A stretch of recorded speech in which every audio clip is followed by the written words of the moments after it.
Good afternoon and welcome to the City Club of Portland, Oregon's premier citizens forum. We're delighted you're with us today. I'm Don Williams, president of City Club. Our topic today is the race for the presidency, how changes in the caucus and the primary process impact presidential campaigns.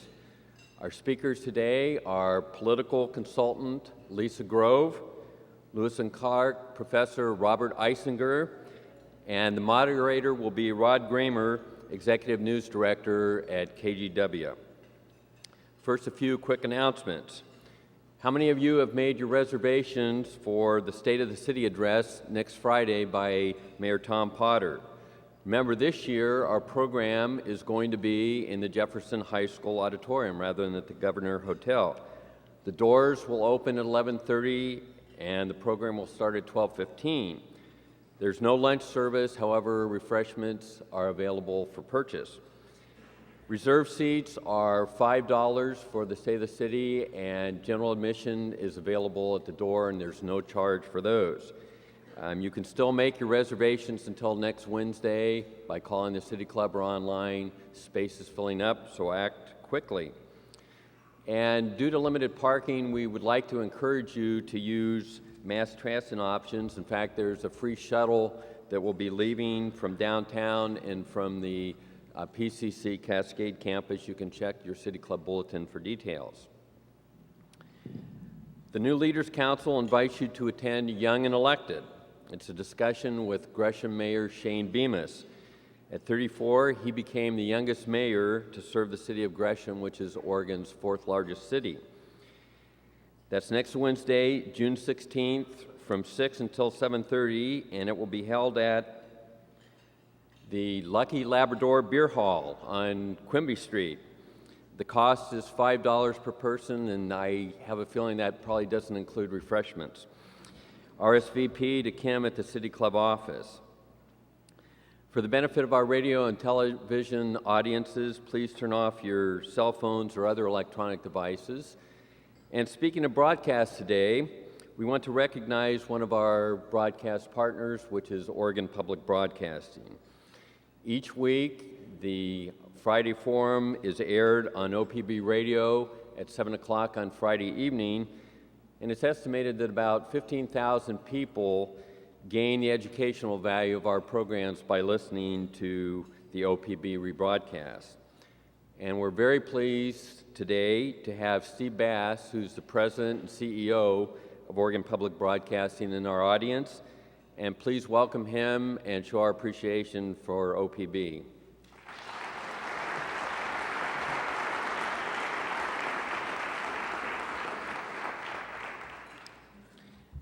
City Club programs would not be possible without the support and generosity of our corporate sponsors. And please join me in thanking Edelman Public Relations and the law firm of McEwen Gisvold, LLP.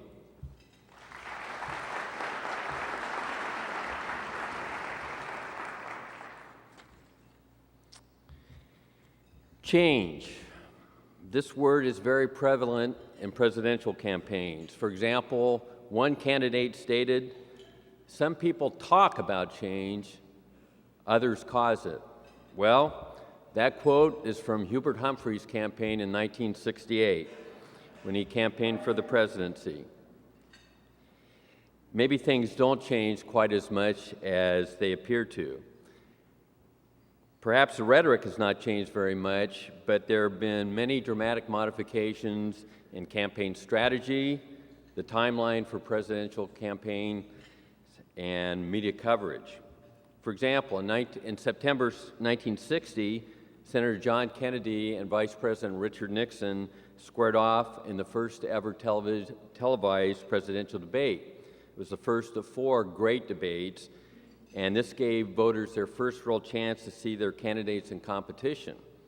This year, there's debates each week on the networks, cable television, and even on YouTube. And then there's the primary schedule. When Oregon voters go to the polls in May, should there be concern that we're tied with Kentucky as the 6th last state to vote? And this led one local newspaper to state, Oregon has about as much weight in picking the president as a 0 to the left of a decimal point. Well, today we're fortunate to have a panel and moderator who can provide us with insights into the campaign based on practical experience. Our moderator is Rod Gramer, Executive News Director at KGW Northwest News. Rod came to KGW in 1998. He's a television executive, an experienced newspaper journalist, and he's also an author. Before he came to KGW, Mr. Gramer was Executive News Director at the NBC affiliate in Boise, and he managed the news department there and hosted a public affairs show. Previously, Rod was the editorial page editor of the Idaho Statesman, and to round out his experience, he's the co-author of an award-winning biography.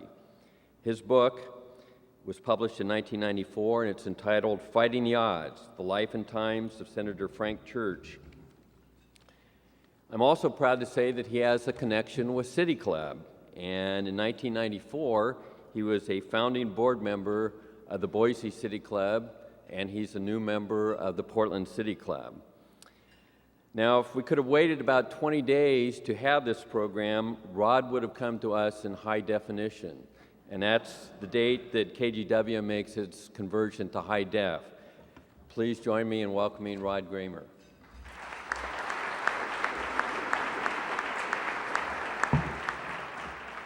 Thank you very much, Don.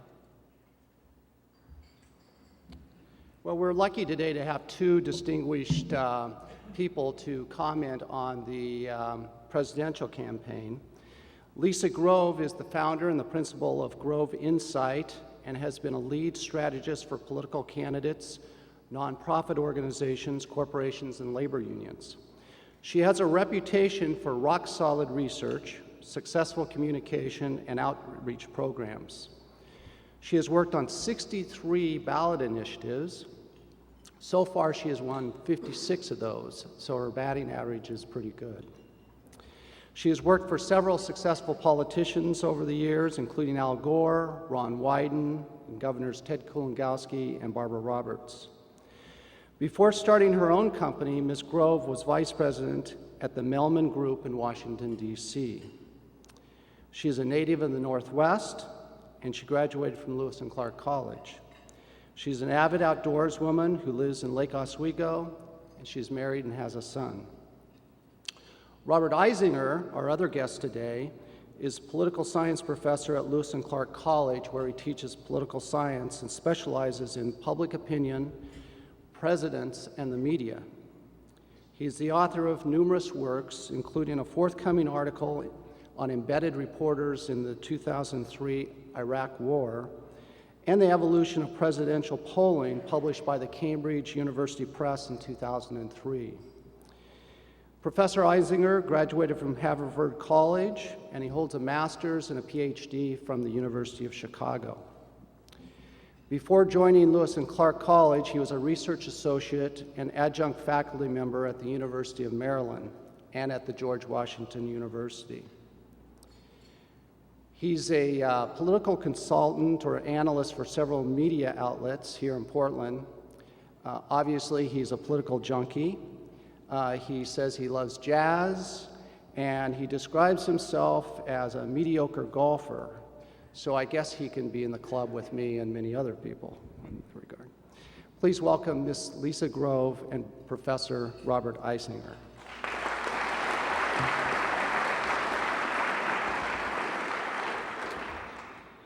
My questions, which either of you are open to answering, are, first question is, now that the Iowa caucus and the New Hampshire primaries are behind us, are you surprised that we don't have a natural leader in either the Republican or the Democratic Party nomination races? Lisa?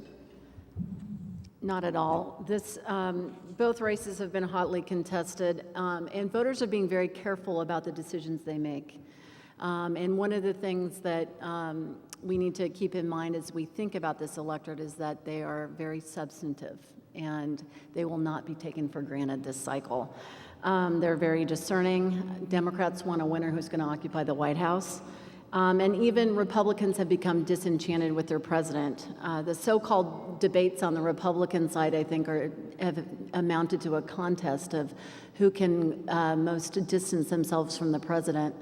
And I think that on the Republican side, Republican primary voters haven't figured out who is the least like W. On the Democratic side, it really is coming down to kind of a contest between experience and leadership on the part of Hillary Clinton and kind of optimism and change on the part of the other two candidates. I'll echo most of that. I'd actually suggest that I would be surprised if it were a runaway for any candidate after Iowa and New Hampshire. Kind of history tells us that after Iowa and New Hampshire, it usually isn't a slam dunk, and this year is no exception. One of the questions that a lot of people are asking, several articles have been written about it this week, is what happened in New Hampshire? The polls showed that Barack Obama had a sizable lead leading into that primary. Suddenly on primary day, of course, it didn't turn out that way. What happened there? Why were the pollsters so wrong? Lisa, would you, or? Well, it appears that the pollsters were not wrong with regard to the Republicans. So I'm not owned or bought or even rented by the pollsters, but let's give them some credit there. With regard to the Democrats, I think the answer is we and they don't know. Both of us are on the APOR listserv, where we are getting bombarded with an email conversation about what happened to the polls. And my guess is that it's a combination of a whole bunch of different things, starting with likely voter models of who's voting, compound that with some new voters who never before attended a New Hampshire primary and decided to, compounded with the date of the polling. A lot of that polling stopped on Saturday, and the primary was on Tuesday. And there's that possibility, as Andy Kohut suggested, that there might be some sort of racial dimension as well. And if you include all of those, you have the possibility of some polls being wrong. Why the Democratic likely voter models were flawed and the Republican ones were not is anybody's guess, and I think that come May, when the public opinion researchers convene at their annual conference, we'll have a better idea. The media are not terribly impressed with the answer, wait until May, but I think that's what we're going to have to do to find out. I think that one of the things I think is interesting is that the polls did not have Obama's numbers wrong. They had Hillary's numbers different than what the outcome was.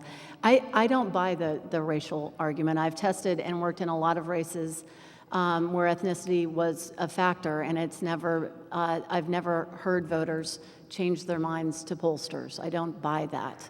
I do, and the other thing that's not talked about, a couple things that aren't talked about, is that there were two polls that had it a dead even race on Saturday, a CNN poll and a second poll.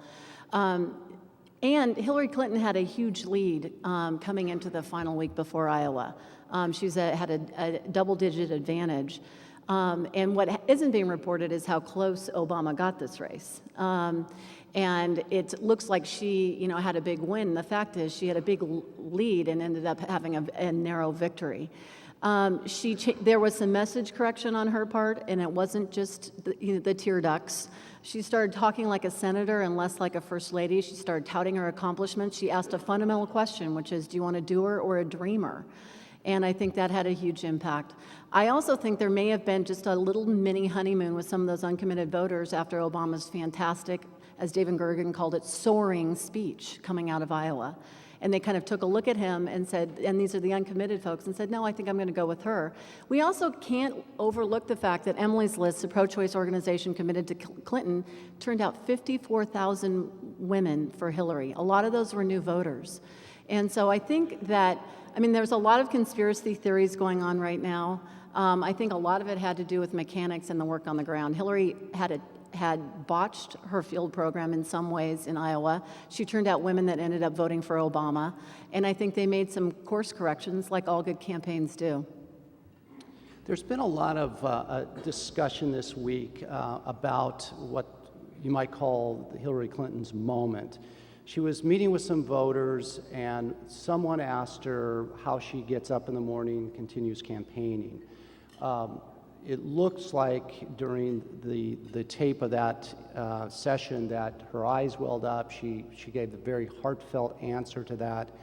Some people are speculating that that really had an effect on voters. Would you like to comment on that to see if that had any effect? Sure, and because I didn't measure it, I don't know for sure, but I can say that, she is the best known, least known candidate that we've seen. I mean, people don't really have a fix on kind of what drives Hillary, and maybe she provided that moment. A couple of other moments happened, though, in that period of time. She, got what I thought was an insipid question about, why don't people like you in a debate, and Obama had a crummy answer coming back to her. And both the way he answered it and what he said, I thought was fairly disparaging. There is some exit poll evidence that suggested that bothered women, his response. And I do believe that, you look at the field campaign and the way she kind of made some message correction. I think the media wants to make this a Hollywood story, and I think the media wants to write on really sort of trivial aspects of this presidential campaign.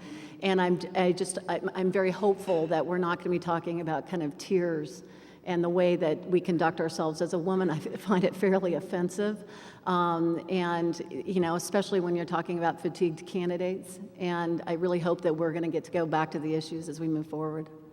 Yeah, I'll say as a man, I'm equally as offended. No offense, Rod, to the question. I just don't find tear duct questions terribly provocative or illuminating. Let's talk about Darfur and terrorism and taxes and the economy and healthcare and the environment. Let's not belabor this. It just seems like an utter waste of time. And I really don't want to know any more about her fatigue or Obama's fatigue. I was in Iowa. I saw Obama spent the night before the caucuses at Hoover High School in Des Moines. He was exhausted. I mean, it was, who cares? He gave a flat speech, and he sounded hoarse and dry. Am I boring you yet? I think I've made my point. So the turnaround between Iowa and New Hampshire was very short. We had the caucuses on Thursday, the election on Tuesday. Did that short turnaround play any role in the outcome of the New Hampshire primary? I think it had some impact on the kind of wavering poll number, the kind of little blip that happened for Obama, because as I said, I think for those of you who haven't heard his speech, I think you need to listen to it because it was a great moment of rhetoric that we don't see very often in modern political communications. And I do think it gave people some pause and made them kind of take a second look, those uncommitted voters. But this is the drill, and I don't think that I think the expectations about what happens in these two states is, inflated, but it is still part of the process. I'll share that. Again, tradition is it's Iowa, New Hampshire, back-to-back close. So there's really nothing new here. Maybe it's 6 days versus 9 days or 10 days, but this is the norm. New Hampshire follows Iowa quickly. Did it matter? It appears that it got a lot of people excited in Iowa, a lot of new voters in Iowa, and a lot of new voters in New Hampshire. Is it the turnaround that caused the new voters? Is it the candidates? Is it the economy? Is it the war? Is it all of them? Probably all of them. Do you think that New Hampshire and Iowa are the best ways to start a presidential campaign? Are they representative of the country? Is there a better way to do this? They are most definitely not representative of the country. They are remarkably Caucasian. Iowa is remarkably rural. I am not quite convinced this is the way we should be picking our president. That's one of the reasons why I went out there. My sabbatical starts, I guess, today or yesterday or whenever it was, and I had to celebrate it by going to an Iowa caucus to see one. It's madness. It's irrational. It's noisy. It's messy. I could have voted multiple times. The only thing that stopped me was a conscience and really a desire not to have a felony conviction on me. There were many trans fats being passed around. You cannot bring dinner, but you can bring sweets. I've never seen so many Krispy Kreme donuts in Clive, Iowa in my life. If Bloomberg's going to make a run, he will lose Clive, Iowa. Donuts and baklava and cookies being passed around. And literally, do you want a cookie? Vote for Hillary. This donut was brought to you by the Edwards campaign, and if you think I'm kidding, I'm not. I'm not. They're walking around in a cafeteria, passing around baklava, reminding you that the baklava was coming from Edwards or Obama. It is definitely not what the Founding Fathers had in mind. I will share this, however, nor is the ballot referendum and initiative process of Oregon. It is not what the Founding Fathers had in mind. So if we're going to criticize Iowa and New Hampshire, let us criticize ourselves as well. But it is what it is. If we're going to change it, to what do we change it? Do we change it to a national primary day? Do we change it to a regional primary day? If we change it to a regional primary day, which region goes first? Do they rotate? If it's national, does that bring the campaigns earlier? So there are no shortage of scholars and politicians debating this. Carl Levin comes to mind as one who's kind of tackling with this now. I got news for you. When you win Iowa, you don't want to change the Iowa caucus. I'm going to guess Barack Obama is not ready to campaign against Iowa. Rudy Giuliani might. We are very glad that you didn't participate in the caucuses, so you could be here today with us. I was going to say, you'd see me in an orange jumpsuit. Lisa. I feel deep sympathy for the people of Iowa and New Hampshire for what they have to endure. I was there in June. How many months ago was June? And for work related to the presidential elections, and the place was crawling with operatives, and Romney already had TV ads on the air. And I mean, imagine being subjected to all of this for so many months. It's so painful that they've taken to writing musicals in Iowa about the caucuses. My favorite song from the musical was Goodbye, Good Luck, and Good Riddance. And don't you think that's how the people feel? I think that, people say, well, this is a great opportunity at retail politics. They get to meet people one-on-one and shake hands. The fact is that's never going to happen again in any other state in the country as we move forward. And I don't think that the feel of one's flesh should be an indicator of vote choice. I think we're embracing things like the false hope of ethanol because of Iowa. And I think there's issues that we're looking at simply because Iowa is first. I was talking to a good friend of mine, Kevin Looper, who I think is one of the smartest folks in Oregon politics, and he mentioned the creation of some sort of rotation system based on how a state did in the previous presidential. It's never going to happen, but wouldn't that be cool? Because if it did, Oregon would get to be the fourth state based on our 2000 results, and we'd be in the top third based on how we fared in 2004. I'm frustrated. I'm grateful for Nevada because that's the only shot that there is for a kind of Western conversation. I wish that there were more, and I'm sorry that we don't get that opportunity. Just as a follow-up, I will defend the retail politics in one way. I was shocked at how well informed the caucus attendees were. Unbelievable. I mean, the nuances.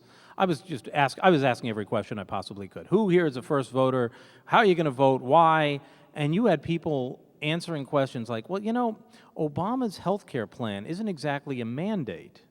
It's kind of a mandate. Now, Clinton's is, and Edwards would, but Edwards has I'm looking at... Iowa. That is not Iowa. This is my point and my edict to people who are paying attention. I did focus groups in Albuquerque, New Mexico, among blue-collar registered independents who are saying, I really liked what Joe Biden said on Sunday about the war. This electorate is paying keen attention, and I don't think it takes a caucus to get people to pay attention. I was listening to some women in Olympia at an Olive Garden restaurant talk about which book they had read in order, written by the presidential candidates. I'll agree with that, but I'll also say campaign advertisements serve to educate. They are blitzed and inundated with campaign advertisements. I would suggest, and we'll find out, it's an empirical question, we can find out, that the Iowa caucus attendee is, at the margins, more educated than the New Mexico independent non-voter. It's an interesting political year this year. Everybody's talking. We used to have Super Tuesday in March, and now we have Super Duper Tuesday on February 5th. 22 states are going to be involved in selecting the nominee. Do you think this is a good way to select the the nominees, or do you think there's a better way to do that? I mean, I have two opinions on that. One is, I think like a lot of Democrats, I look at this as kind of the divisional playoffs, and I'm rooting for any team that gets us to the Super Bowl, and I want to start playing the Super Bowl. And I want this done fast so that we can start talking about how we're going to take back the White House and why we deserve it. It puts a tremendous pressure on candidates to raise a lot of money fast. And it's now becoming sort of the benchmark for the media, is not just kind of the horse race numbers, but how much money people have raised. And it goes down to the battle of perception. The media is looking at money as a benchmark for success. I think it's a horrible slog for candidates. I think from a campaign perspective, the kind of uber chess game you have to play for Super Steroid Tuesday is crazy. And I think it could make for strategic missteps on the part of campaign strategists and gaffes by very tired candidates who've got to be from point A to point B. I don't feel sorry for candidates that, I'm not trying to evoke too much sympathy for these people, but we do want to have some sort of protracted conversation. And I think that, the 5 minutes they're going to now spend in those states is going to be just a very quick glimpse of how they're going to act as president and what they think about, the issues facing that region. Yeah, I guess I'll echo Lisa again and say, good compared to what? Compared to a national primary, compared to some pie-in-the-sky fiction that doesn't exist? It is what it is. I don't envy the candidates. I don't think it's good for the families of the candidates. I don't think it's good for the spouses of the candidates. I think it's exhausting. They look exhausted already.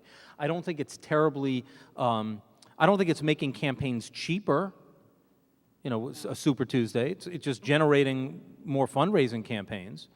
But it's here, and we can't undo it. So now that it's here, we have to live with it and manage it and recognize that it is likely to be chaos between now and February 5. And the candidates are going to be running around to about 14 states or so, and then occasionally pit stops in, Chicago, Illinois is a Super Tuesday state. I was going to say pit stops in certain states for fundraisers, but New York and California and Illinois are all on Super Tuesday, so they can do their pit stops and fundraise at the same time. There used to be, say 6 months ago, even less than that, there was a sort of a thought that this would be all wrapped up in both political parties by February 5th, that the Republicans, Democrats would know their nominees. Do you think that's going to be the case for the respective parties? I don't. I might be wrong. Again, this is the same guy who chose Biden-Babbitt in 1988.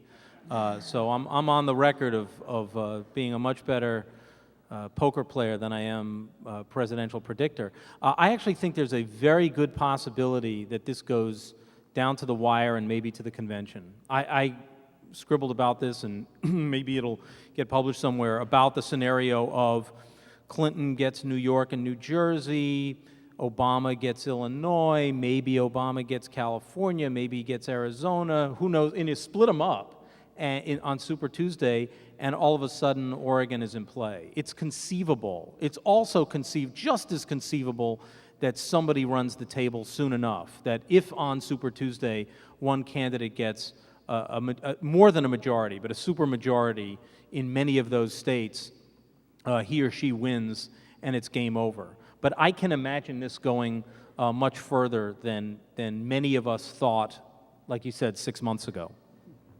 I think it's going to be over. I think that that this is the time of in the presidential cycle where we all start dreaming about a May primary making a difference, and what if it goes, and kind of laying out this strategy of how it could all fall into place to lead to a convention decision.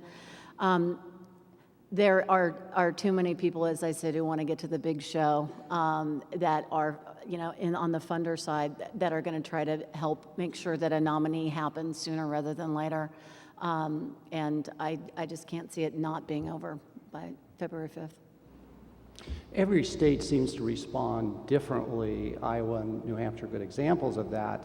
So, Lisa, do you think that because so many states are at play, however, that Obama might win some, Clinton might win some, And same thing could happen on the Republican side, so that, like, again, we have a case where there are like 3 different winners coming out of the February 5th election. I mean, it's certainly possible. There's no way that any of us can predict right now, and I think it's risky to do so. I still contend that with so many states in play over a short period of time, and the way the media is covering the race, that you start picking up, even before February 5th, you start picking up a couple of wins, and the media is going to say it's over. And then I think it has a chance to become self-fulfilling. I guess I just think, I look at that Iowa electoral market, where you can basically bet on a candidate, and anybody want to put any money on a Republican right now? I'm not quite convinced that there's a clear favorite, and I'm not quite sure after February 5 there's going to be a clear favorite. Is there a scenario where the Democrats will be decided, perhaps the Republicans would still be up for grabs after February 5th? Quite possibly. I think that's more likely than both being up for grabs. Yeah. A lot of Oregonians are frustrated because our primary is so late that, essentially, unless Robert's right that this goes all the way to the conventions, that maybe we won't have a meaningful voice in this. What do you think Oregonians should do about this, if anything? Do you think we should keep our primary where it is, or do you think we should change it? I think that to the extent that we want to perpetuate the madness, it would be sad and a problem. I mean, the buzz I hear from Oregonians is not, I want to voice an opinion. It's, I want to get to elect a president, not that kind of nominee. People are, at least on the Democratic side, are incredibly comfortable with all of the candidates. And I don't think we have much of a case to make. We have few electoral votes. We don't have, any more diversity than any of the other early states. I mean, what's our claim? We're as white as New Hampshire and Iowa, and that's why you should get to come here. And, we're just as little and irrelevant as the other states. I mean, I don't know how we make that case. And at some level, I'm not sure we should get to. I agree with my colleague here. I don't think that it's quote unquote fair that Iowa and New Hampshire get to go first, but the system's not going to change, and it is part of the tradition. And I think us kind of scrambling to figure out where we get to be in that cycle is not necessarily good for this process either.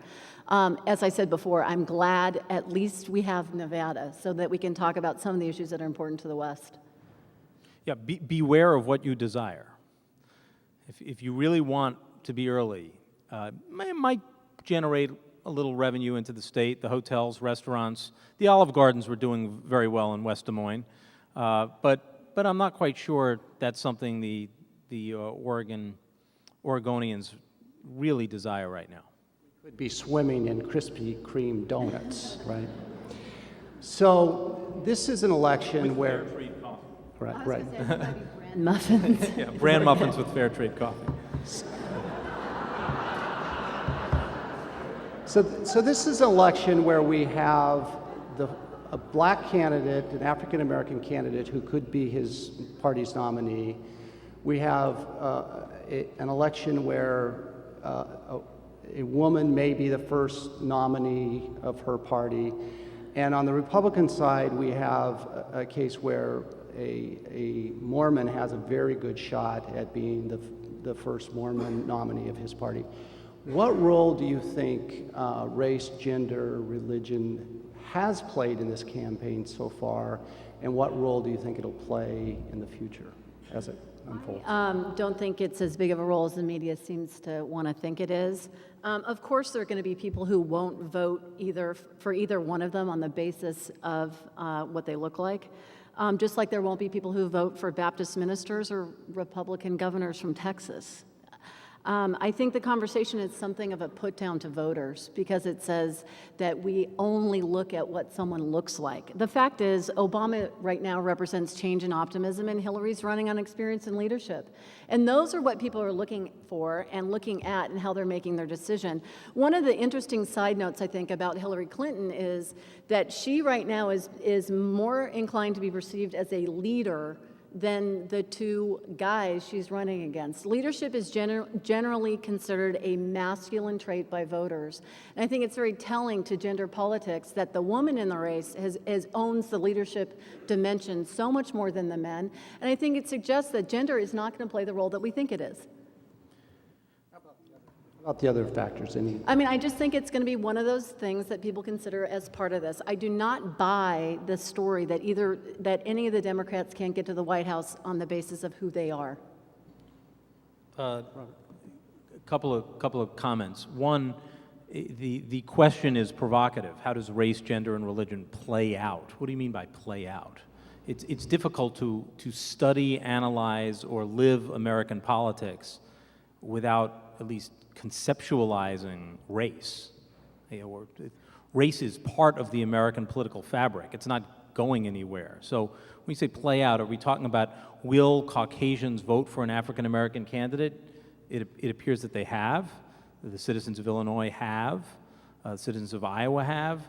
So race is here. It's not going anywhere. And same with gender. It's here. So play out is kind of suggesting that there's some sort of dimension where men won't vote for women, or whites won't vote for blacks, or Baptists won't vote for Mormons. And at some level, all of that is true at some level. But is it true universally? No. Yeah, there is some criticism of Mike Huckabee, and there is some criticism of Mitt Romney, of their respective religions. And I suspect if Bloomberg gets in the race, there'll be some criticism of his religion too, by small minorities of the American people. Religion, race, gender are part of politics. But I don't think it's going to play out in the way the stereotype says. That's point one. Point two is just a minor point, and it's not arguing with Lisa, it's just something she said. I am fascinated and impressed with how Senator Clinton has captured the experience frame. She entered the Senate in 2001. Obama entered the Senate in 2005. He was a state senator. He taught constitutional law. She was an able and quite versatile and leading first lady of the, as president and first governor, lady as governor.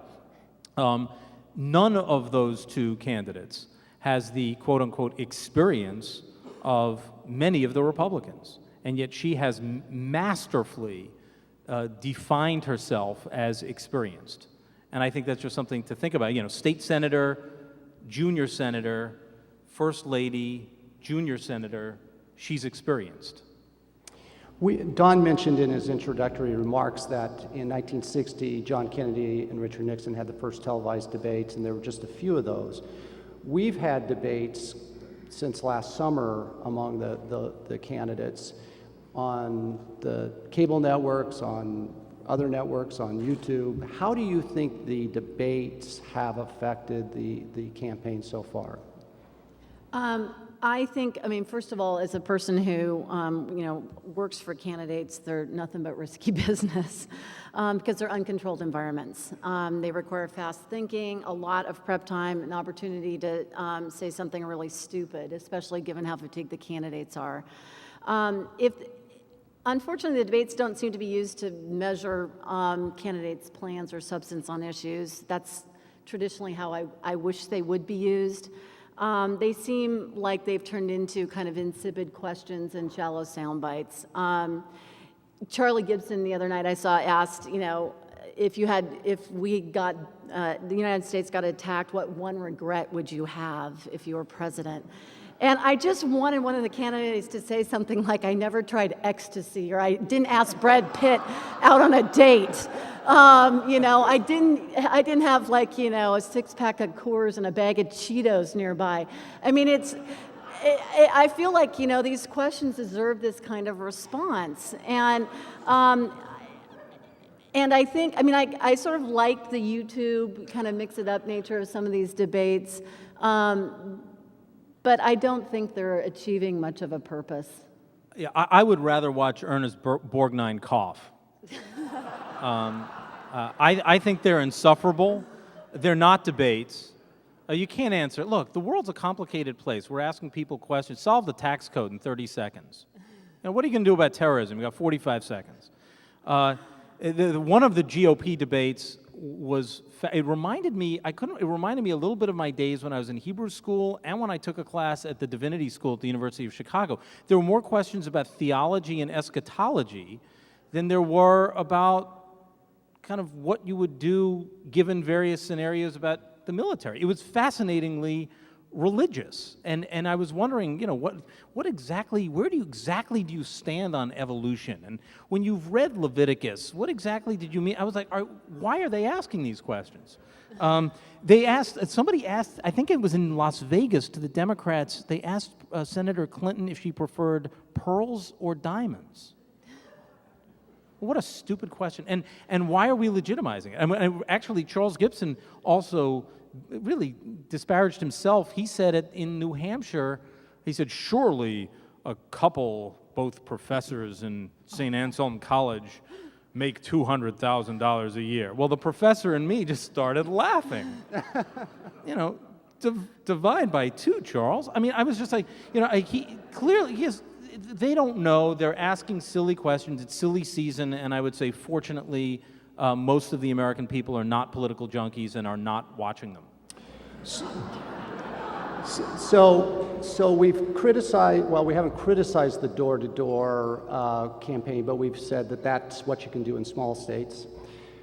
We've said the Duper Tuesday brings out the big media buys, lots of television, and we've criticized the debates because the debates, stupid questions, maybe not great answers. How do we campaign then for president in the 21st century? What's the best way for the candidates to connect with the voters and the voters to connect with the candidates and really understand what's going on? I've got a couple of answers. I don't know if they're great. I think they're better. I like the town hall format. I love the idea of a candidate before the people and saying, let me just take your questions. Enough of trying to get the stump speech that gets all the right platitudes in and all the focus grouped phrases in.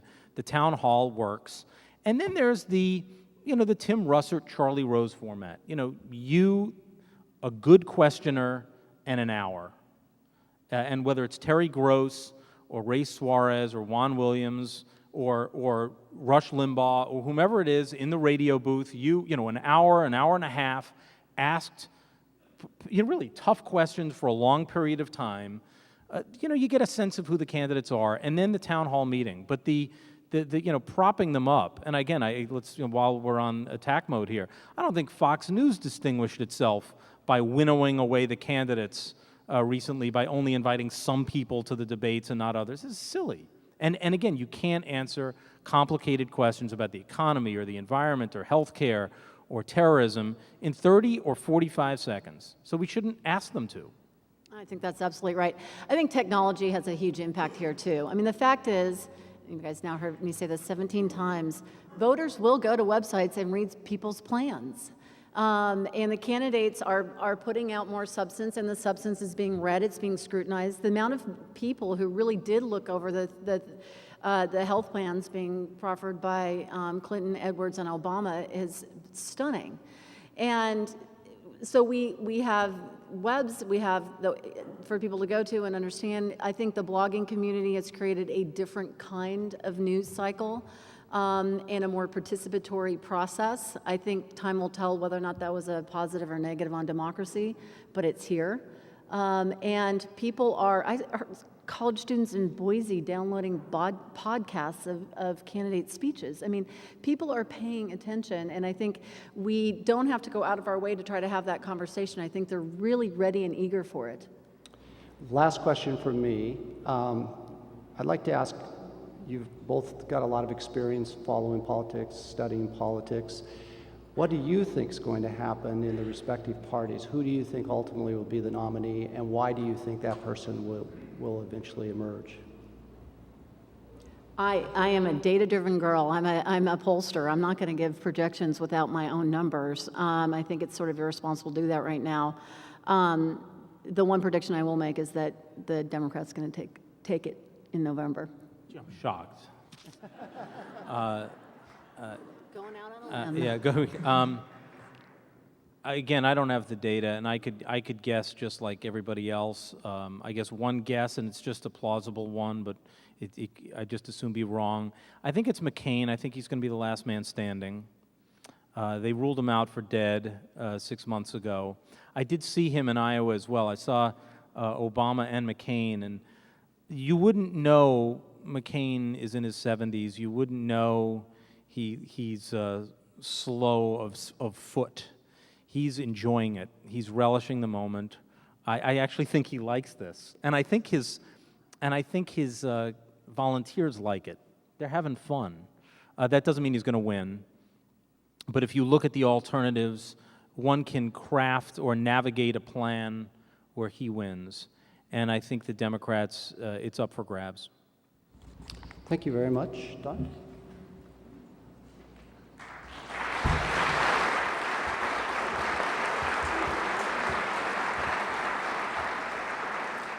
Asking questions is a privilege of City Club members.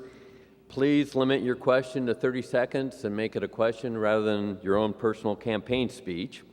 And today's first question will be asked by City Club board host Adam Davis. And I might add, who's more qualified than Adam Davis to ask the first question? He's a partner in Davis, Hibbets, and Midgall, an opinion research and consulting firm in Portland. They specialize in public policy and planning. He's a graduate of Portland State and the U of O Law School. And talk about political junkies. Adam first joined City Club when he was in high school at Estacada Union High. Thank you, Don. Well, I'm going to turn this around and ask Rod a question, okay? And you can blame these two, because they set me up for this. So after New Hampshire, I know we pollsters are looking closely at our performance. How do you grade the media's performance so far in the campaign? And is there any concern within media about being too hysterical, superficial, trivial, and sensational, Rod?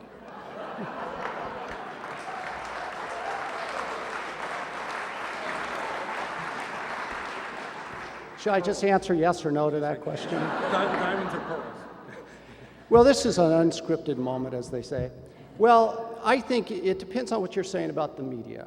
The media is very large. There are many aspects to the media, and I think that there are cases where the media has done a good job of covering the election, and I think there are cases where we've done a poor job of covering the election. But I've been covering politics for 30 years, and I would say that I've heard that same criticism for 30 years. And I think what I am glad about is that a couple of things. First of all, we've never had more choices of media. The media isn't this big monolithic sort of thing out there. The media is a collection of magazines, newspapers, television stations, television networks, cable stations. Now we are blessed to have the internet, where we have lots of political coverage on the internet. We have things like Google and Yahoo, where we can research everything under the sun just at the tip of our fingers.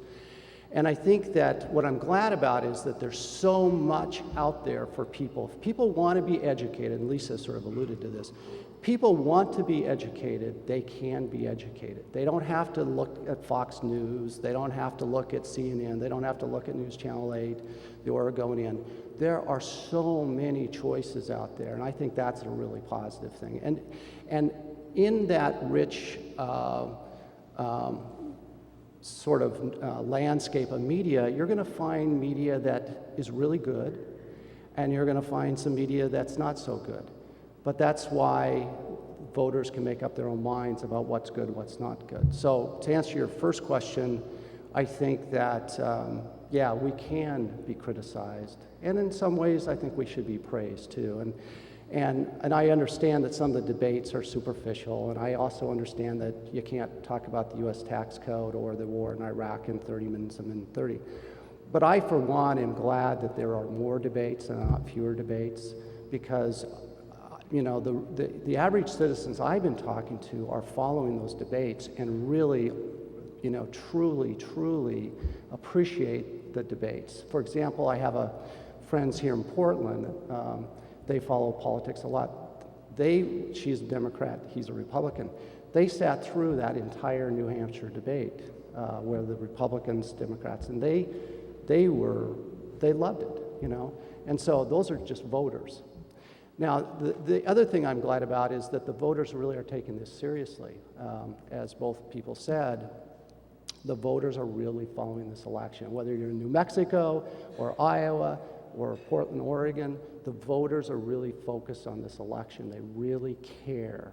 So I think that's great for democracy. That's great for this country. We need to pay attention. So we play a role, the media plays a role. We need to pay less attention to the horse race and more to the issues. And I think that we can all do a better job at what we do. I have an idea about how you can do that too.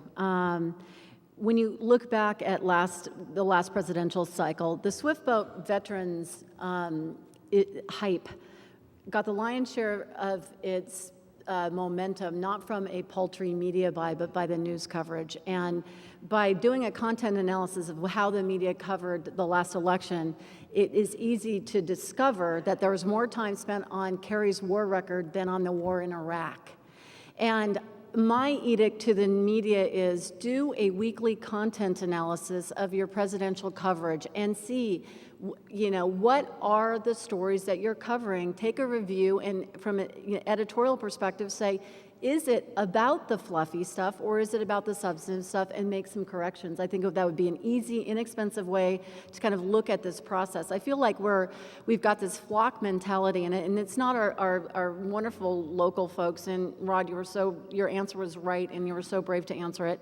But there is this kind of flock mentality where the reporters have become sheeple, and they want to kind of wade into, like they want to write the story, and everyone wants to write the story before they start.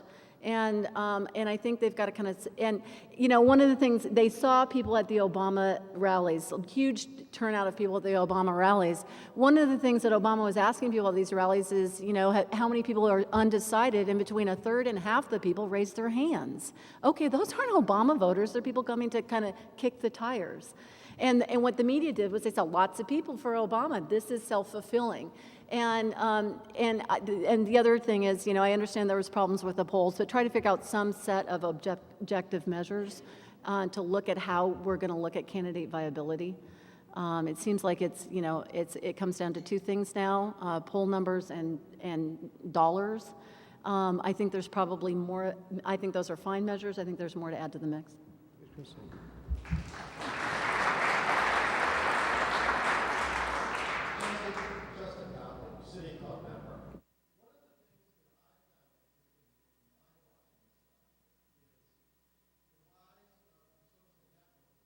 Which you haven't addressed lately, the MySpace, the Facebook, dig.com. And coming home, and most of us here turn on the TV, read a newspaper.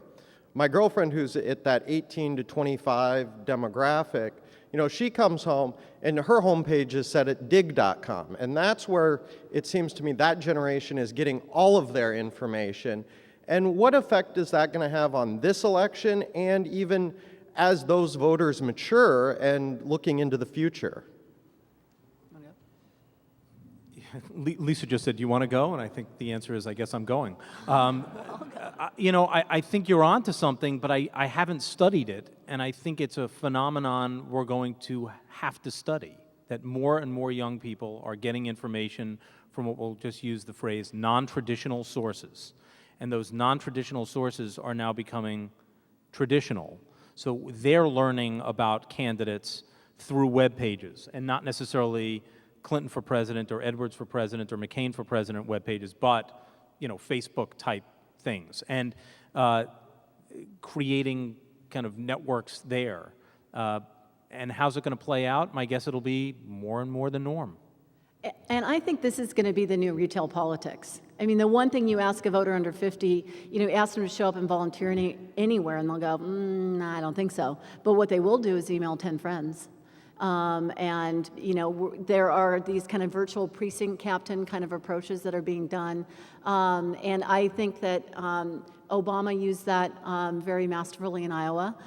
And I think it's going to be an important part about how people turn out voters, how people communicate about the candidates of their choice, and also how they inoculate or refute the things that are also coming from the blogging community that may not be true.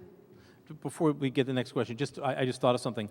So this morning I'm checking my email, and a former student emails me, and she writes, I just saw your piece in a blog about Obama and McCain. Now, I wrote an op-ed in the Oregonian, and it wasn't published in the print edition, but it was published in the kind of online blog edition.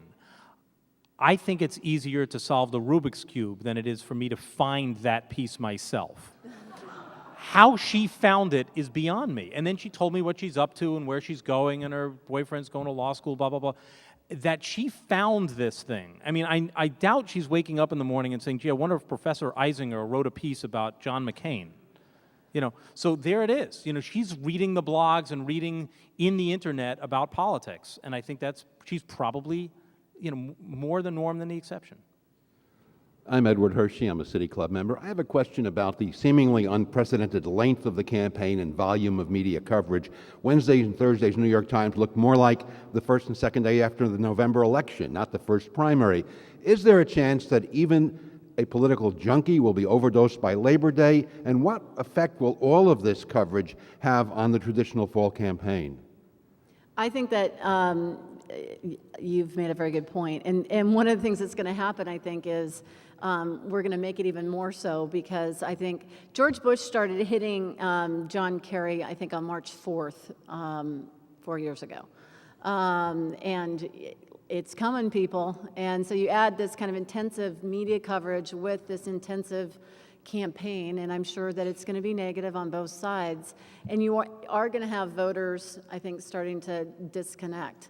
They're still going to vote, but what that means then is people are going to try even harder to communicate early, which is going to perpetuate this problem, so that instead of Labor Day, it's going to be 4th of July, where people are like, enough already. And at some level, I think that's what happened to Romney in Iowa. He started talking and talking and talking and talking and talking and talking and talking and talking and talking. And people went, no, I don't want to hear from you anymore. And I also think at some point there's going to be a threshold where people say, okay, you have a lot of money, and you spent a lot of money trying to talk to me, and I'm not sure that I'm buying your jive. I mean, I think there's going to be a credibility threshold that's going to be hit sooner rather than later. I'm going to disagree. I think more is better. I'm not quite convinced that there's an overload threshold. I think newspapers and the media generally serve an important educative function. I'd much rather see the coverage than not. I'm not quite convinced that 4 years ago the New York Times coverage looked that much different after the Iowa, New Hampshire caucuses as they did 4 years later. So I'm not going to criticize amount. I'd much rather criticize quality and not quantity, and I assume that with the increased quantity comes an increase of good quality and bad quality. And I'll take the good. We need to get people informed. The media do that. As soon as we start asking them to restrict coverage, we'll just get more advertisements. David Kish, City Club member. Will Michael Bloomberg get in the race? If so, when? Well, I spoke to him the other day, and no. And how will that affect the other candidates? Anybody's guess. He's pretty clever. We know he went to Oklahoma with this bipartisan group of about a dozen or so public leaders. Some of his, I guess Unity 08 is now disbanding, and some of the leaders of Unity 08 are going to try to convince Bloomberg to run. It appears that he's interested in running if certain people are on the ticket from the Democratic and Republican side. That is to say, if it's McCain or Obama, he's not likely to run. If it's, Huckabee, Romney, or Clinton, he's more likely to run. I don't know. Fascinating man who manages to keep us all interested in him in the process. And that's why I don't want to pay attention to him. He seems a little petulant about trying to get attention.